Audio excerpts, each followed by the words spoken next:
लोग शॉक हो गए। उन लोग ने एक्सपेक्ट नहीं किया था ऐसा कुछ होने वाला है।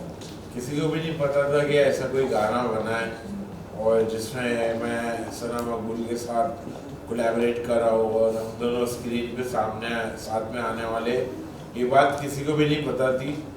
तो जब लोगों ने देखा तो बहुत एक्साइटेड हो गए और उन लोगों को बहुत मज़ा आया और उन्होंने थर्ली इंजॉय किया हमारी जोड़ी को वापस से स्क्रीन पे देखकर। उनको बहुत खुशी मिली और बहुत मज़ा आया। You know, a lot of people जो ज़बान देते हैं वो ज़बान पे खरे उतरते। Naezy is an example for that. उसने प्रॉमिस किया, वो प्रॉमिस फुलफिल किया। एंड ऑडियंस के लिए, फैंस के लिए, हमारे खुद के फ्रेंड्स के लिए, आई थिंक ये सबके लिए शॉकर था, क्योंकि नेज़ी उनमें से है जो बातें कम करता है और काम दिखाता है। He wants success, he wants, इसने ही किसी को नहीं बताता था he's writing this song or we've shot this song or anything like that, when it came out, a lot of people were like, okay, like a lot of people had, so it went like that. And I think बमाई का जो expression था वो मेरे लिए भी एकदम surprising and shocking था। मेरा जो एक्सप्रेशन था वो 3 महीने पहले हो चुका था, तो मेरे लिए it was not a new thing, but या। जी नेज़ी भाई, आपसे जानना चाहेंगे, ये एक अलग जॉनरा का गाना है, क्योंकि आपके गाने जितने लोगों ने पहले सुने काफ़ी डिफ़िकल्ट, नेज़ी डब्बा का जॉनरा उन लोग को पता है, बट ये एक रियल एक नॉर्मल फ्रेंडशिप पे डेडिकेटेड सॉन्ग था। ये आपके लिए कितना ज़्यादा इंटरेस्टिंग था? मेरे लिए बहुत इंटरेस्टिंग था क्योंकि मैं कुछ अलग कर रहा था और मैं कंटिन्यूसली एक जैसी चीज़ करूँगा तो वो भी सही नहीं है ना जी। तो मुझे कुछ अलग करना था लाइफ में। एज एन आर्टिस्ट मुझे कुछ नया ट्राई करते रहना चाहिए, तो इस वजह से मैंने सोचा कि मैं कुछ नया ट्राई करता हूँ और इसमें मुझे बहुत इंटरेस्ट आया ऐसा टाइप का गाना बनाने में जो किसी लड़की के बारे में है, जो कि कोई दोस्ती के बारे में।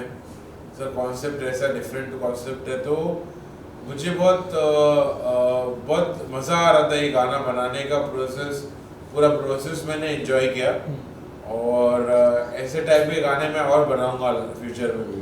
सना जी, आपने जब ये सुना कि नेज़ी भाई के साथ ये गाना आप कर रही हो, इसमें जिस तरह से नेज़ी भाई का अंदाज़ दिख रहा है, थोड़ा शर्मा रहे हैं, वो आपसे बात करने में इकरार है, ये सब जब कॉन्सेप्ट आपने सुना तो आप मेरे साथ वो लाइव हो चुका जी। था। आई थिंक हम जब घर में थे 45 डेज, द डे 1 से लेके till the end, Naezy was Naezy, right, Naved was Naved.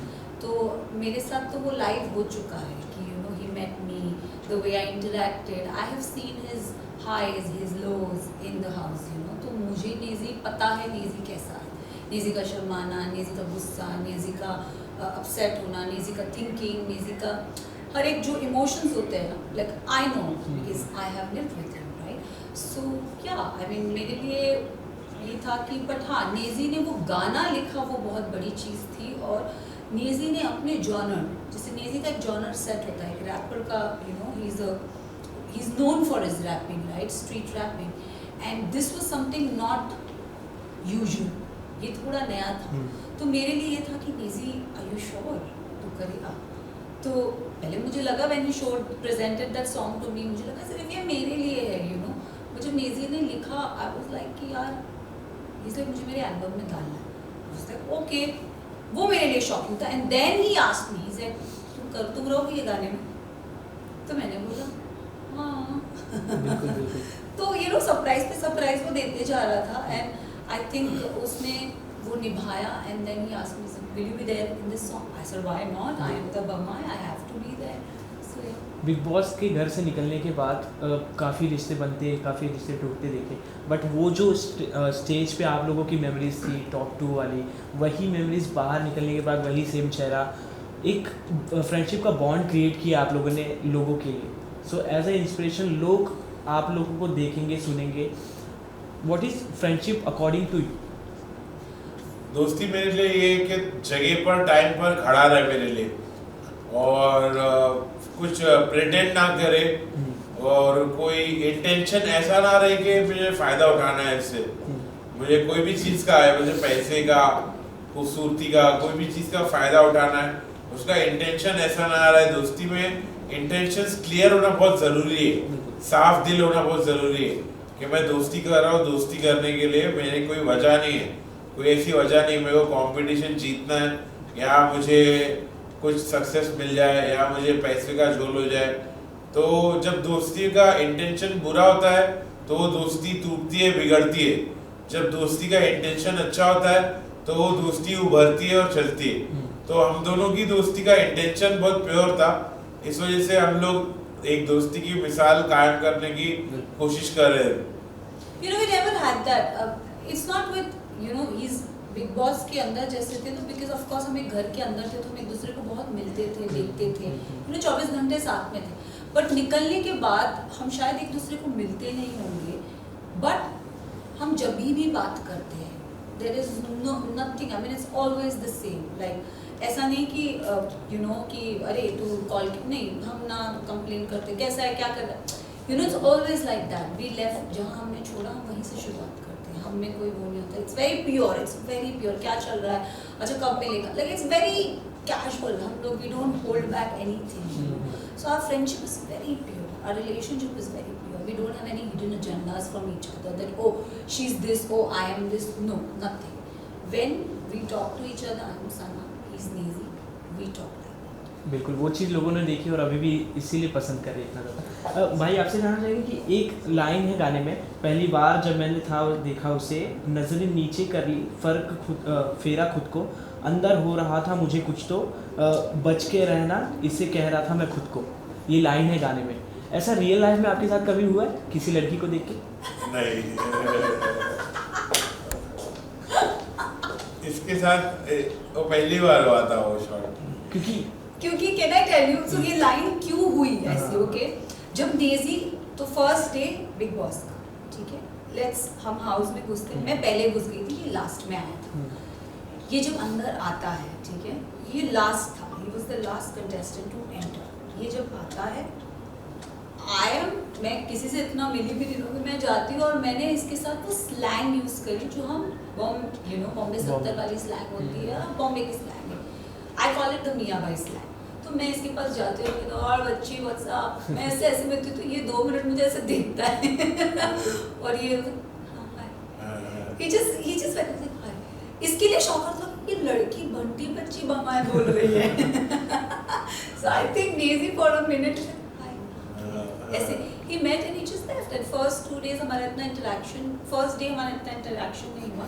Then I think I went from front and then हमारी फिर दोस्ती build हुई। It was never like straight. It went cut up and then down, like an ECG machine. जी। तो जिस तरह से इसमें गाने की लाइनें हैं, काफ़ी कनेक्ट किया लोगों ने कि ऐसे रियल लाइफ में और ख़ासकर इस जनरेशन में लोगों के साथ होते हैं। तो आपने कहीं ना कहीं अपने लाइफ से कुछ कनेक्ट किया इस गाने में? हाँ, मैं जैसा हूँ, मैं अपने आप को मतलब जैसे समझता हूँ और जैसा मेरी परवरिश हुई है, जैसा लड़कियों के साथ मेरा बिहेवियर है, वो बहुत पाकीज़ा है, वो बहुत पाक और साफ है। तो वो चीज़ मुझे रिलेट हुई, कनेक्ट किया मैंने अपने आप से, मेरी राइटिंग के थ्रू या मेरे सॉन्ग मेकिंग के थ्रू। तो एक कौन सी कॉमन चीज़ आप दोनों में है जो आपको भी लगता है ये नेजी भी यही चीज़ करता है और आप भी यही चीज़ करती हैं? फूडी। Too much. चटोरे। फूडी। और नेजी भाई, आप एक स्ट्रीट रैपर से स्टार्ट किए थे, काफ़ी कुछ आपकी लाइफ के बारे में लोगों ने जाना, तो एज अ जब बिग स्टार आप बन चुके हैं, एज अ बिग सेलिब्रिटी, तो आप क्या वो स्ट्रीट लाइफ को मिस करते हैं और क्या अभी बनने के मैं बाद अभी भी वही लाइफ जीता हूँ, स्ट्रीट लाइफ ही जीता हूँ। मैं इतना बड़ा सेलिब्रिटी बन गया, जो भी हुआ है, मैं अभी भी हुड में रहता हूँ, मैं अपने हुड में रहता हूँ। मेरी आज भी लाइफ स्ट्रीट लाइफ है, स्ट्रीट लाइफ मैं अभी भी जीता हूँ और मैं ऐसे ही जीना चाहता हूँ, मुझे ऐसा जीना पसंद है। वहाँ के लोगों के बारे में अभी आपका क्या सोच है? वहाँ के लोग मुझे रिस्पेक्ट करते हैं, मुझे अपने जोन में रहने देते, कोई मुझे परेशान नहीं करने आता है कि नेजी भाई सेल्फी दो, नेजी भाई मेरी बात सुनो, या मेरा कोई मेरे बाइक को छू रहा है या मेरी गाड़ी को हाथ लगा रहा है। सब आप मेरे से अदब तहजीब में रहते हैं, हम लोग का बहुत अच्छा रिश्ता है, मेरे हुड से मेरा अच्छा रिलेशन है। हुड के जो भी भाई पटेल लोग हैं सब मुझे रिस्पेक्ट करते हैं, मैं उन लोगों को रिस्पेक्ट करता हूँ। तो और कोई बाहर का टपैया आया ना तो उसको हम लोग बराबर भी करते हैं। जी। तो कोई मुझे हुड में परेशान नहीं कर सकता। सो एज एन आर्टिस्ट सना जी आपसे पूछना चाहेंगे कोई भी जब आप काम करते हो लोग उस चीज़ को पसंद करते हैं और वही जो आपकी इमेज है आगे भी बनी रहे उस चीज़ का आर्टिस्ट काफ़ी ज़्यादा ध्यान रखते हैं। तो how you select your script and your upcoming projects and all? See, as an artist, you have to be versatile. You know, आपको different roles करने मिलते हैं, मौका मिलता है, and आप different roles करना चाहते हो. So each character is different from one, right? अब सना जैसी है वैसी सना ये किरदार में नहीं रह पाएगी या ये शो में नहीं रह पाएगी या ये फिल्म में नहीं रह पाएगी या ये प्रोजेक्ट में नहीं रह पाएगी. Sana has to play different characters, and I think वो एक कैरेक्टर की जो छवि होती है वो इंसान उस छवि को पसंद करने लगता है. If Sana is playing an XYZ character, people start liking that character. So उस character को मैंने मतलब if Sana wants to ढलो in that character, how is she? वो मेरी मेहनत है कि अगर मुझे an XYZ character पकड़ना है तो वो मेरी मेहनत है. तो I think उसमें आप मेहनत करो, हार्ड वर्किंग, दिल जान लगा दो. तो ये दोस्ती की जो मिसाल है जहाँ से शुरुआत हुई बिग बॉस के घर से, जब ये नेजी और सना का नाम आएगा बिग बॉस का जिक्र कहीं ना कहीं तो हो ही जाएगा.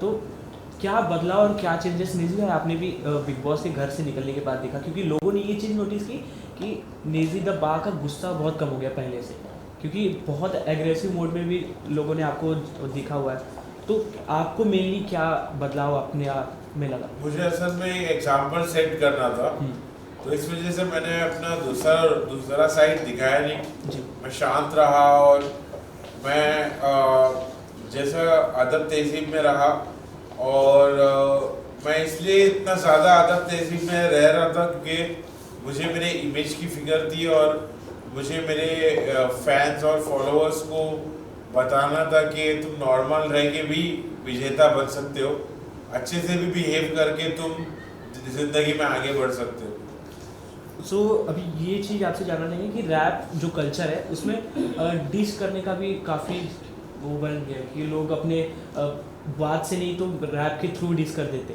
तो इस चीज़ में आप कितना बिलीव करते हो? ज़रा भी नहीं. अगर आपको करना हो तो? मैं नहीं करूँगा. नहीं. और जो करते उनको कोई मैसेज देना चाहो?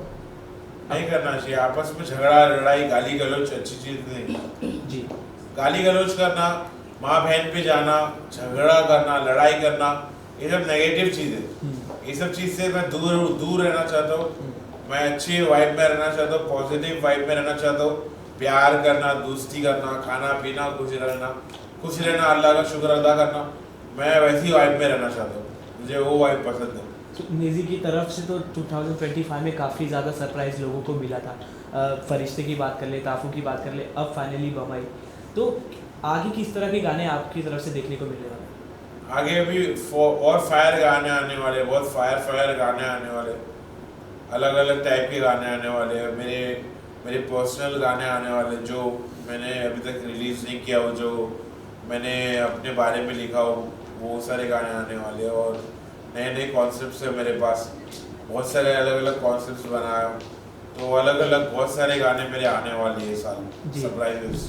This year is Nazy 2.0. जी. और सर जी आपसे जानना चाहिए कि नेजी द बा ये काफ़ी अंडरग्राउंड हो जाते हैं एक प्रोजेक्ट के बाद, और आपकी इतनी अच्छी बॉन्डिंग इनके साथ है, तो कोई एक ऐसी मेमोरी आप शेयर करना चाहोगे जो ऑडियंस को ना पता हो नेजी के साथ? Nazy, I mean, when we came out, उसका बर्थडे था, हम तब मिले थे, and then I keep telling him कि मिलते हैं. But then Nazy, when you're an artist, I never had any single friend, any writer, any rapper friend.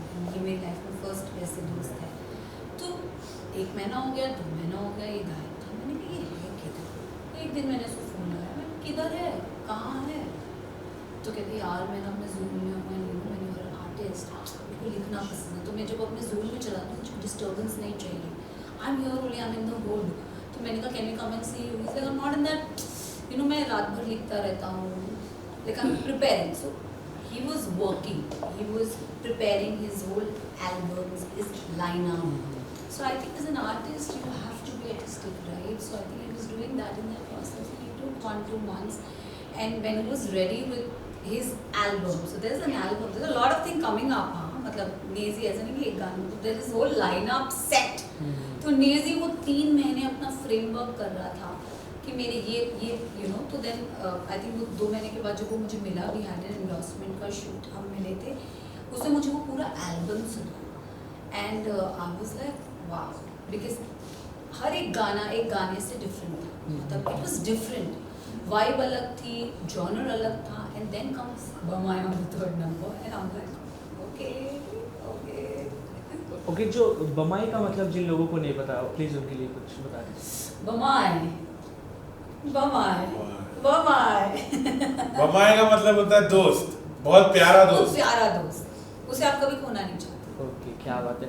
Lastly ये जानना चाहेंगे, social media is the point जो इस समय काफ़ी चर्चे में रहता है, सो आपके हिसाब से इट्स अ डिसएडवांटेज और advantage for anything? I think however you take it, अगर आप you let it affect your mental being, then I think it's negative, अगर आपको फर्क नहीं पड़ता है तो इट्स पॉजिटिव। हाँ, दोनों चीज़ है, नेगेटिव भी है पॉजिटिव भी है, जैसा आप लेना चाहो। जी, तो जिस तरह से सोशल मीडिया पे कंट्रोवर्सीज होने लगती है, तो उस चीज़ को आप कैसे देखते हो? क्योंकि जो भी एक मेन टॉपिक होता है, लोग एक दूसरे को बुरे कमेंट करने लगते हैं, उस चीज़ से आप लोग हिट करते हो, आप लोग को बुरा लगता है, या आप लोग ध्यान रखते हो उस चीज़ को? नहीं, जरा भी नहीं पाया, मेरे को तो कोई फर्क नहीं पड़ता मेरे को तो कोई फर्क नहीं पड़ता, अल्लाह इतना फिल्म बनाते हैं लोग मेरी फिल्म, मैं खुद इंजॉय करता हूँ, मैं भी हंसते रहता हूँ। जी, प्रसन्ना जी आप? मेरे को बिल्कुल फर्क नहीं पड़ता। Okay, thank you so much. And lastly, you wanna say something for your lovely audiences? I want to say that Bama is out. Please, please, please go give your love and all your support.